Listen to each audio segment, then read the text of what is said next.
Moa, this crisis has seen various organizations, for example, the Delhi Sikh Gurdwara Management Committee, doing exemplary work. But tell us about the situation in Bengal, because there are so many Gurdwaras across the state, certainly so many in Kolkata, very large ones, doing absolutely stellar service. So give us an idea of what you have learned of some of the work that they've been doing. In Bengal, I think the Sikh community has always been a very integral part of, I would say, Bengali life. So in Calcutta, I remember when we first moved to Calcutta, going past the Gurdwara, there's a big one on Harish Mukherjee Road. And my father, I remember him when we were small, and he would say, "You get the most delicious halwa here, I'll take you one day." And then he said that the Sikhs, remember one thing, Putlu, they never go hungry, because there's always a Sikh out there willing to give food. And I remember thinking that, oh, that's an amazing thing, that imagine in this community that nobody goes hungry. And that was something that was in my head. And going forward, I think, childhood, even as a child, when you think of a big turban man with a sword, you would probably think of it as a figure of fear or a figure of terror. But for right from childhood, I think that when you saw a Sikh, you would always think of the Sikh community and of Sikh figures as literally they take fateh, which is that you're providing charity and you're providing protection to the needy and the oppressed. So I think that is something through the langar, through the deg, which is the cauldron which they share with, that is something that the Sikh community, their spirit of sharing, their spirit of inclusiveness is something that is interwoven in their life, and they do it for everybody. So that's something we've always seen. That's not anything new. But to take that forward, what do people need now? You don't need a langar for just food, because we were assuming that oxygen or the air we breathe is taken for granted.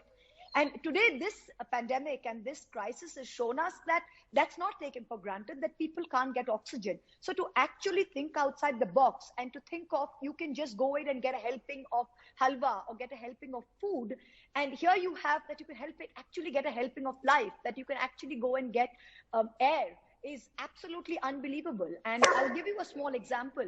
We had a very senior IAS officer whose nephew was ill, and we were trying to get him a bed in Gurgaon. And then I spoke to his wife and I said, "Did you manage?" We said, "He's okay now, because we at least managed to get him in the car to a Gurdwara and managed to give him oxygen for a few hours." So I think that this kind of seva, this kind of, I would say, pillar in the community that the Sikhs have been always in terms of food, and they've stepped it up today in terms of just giving life. And this has really proved life-saving to everyone, has taken the idea of seva and the idea of protection to the needy and the protection and charity to the needy and the oppressed to another level. And, today when we look at India and we look at sort of everything is exclusive and everything is divisive, and to have this kind of seva, just no questions asked, unconditional, I think they have made India a better place, and they've made us a better people.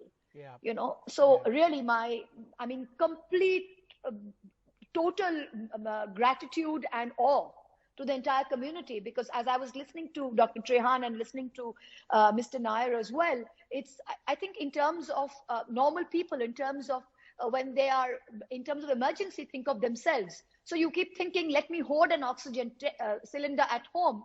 I may not need it today. My father may need it tomorrow. But the idea that you think that it doesn't matter, somebody else is needing it today, let me be able to give that today. Let me not hoard just for myself. And that's where every normal person needs to step up. And like Dr. Trehan said, we can't just always get depressed and think of what we can't do and everybody's feeling helpless. I mean, forget it. Just go out there and in a small way, do what every simple, normal Sikh is doing. Give 8 hours of your time to a langar, to an oxygen bank, to something. Yeah, and, absolutely. I think that's the... No, the generosity is incredible. Pranoy had a question. Go ahead.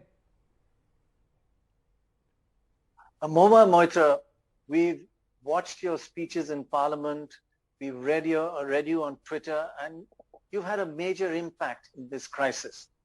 And now, together, we're all seeing the power of the Sikh community and the langars and what they can achieve. Whether it's the langars as we know them, like distributing food to everyone, or now the oxygen langars. And it's given to everybody, regardless of their religion, caste, or class. That's a lesson for all of us in India, right? That's exactly what I said, is that the idea when we're living in India today, and this is not a political discussion, so I'll try not getting to that, but we're living in an India, we're all defined by the narrower person that we are. It's all about creating boundaries and changing our definition of, coming back to the lowest common denominator of who we are as a person. I'm first a Bengali, then a Brahmin, then a Hindu, then X, then Y. So I think lately we've started thinking of ourselves in the lowest common denominator, making us, I would say, smaller human beings. And there you have something like this which comes in and really lifts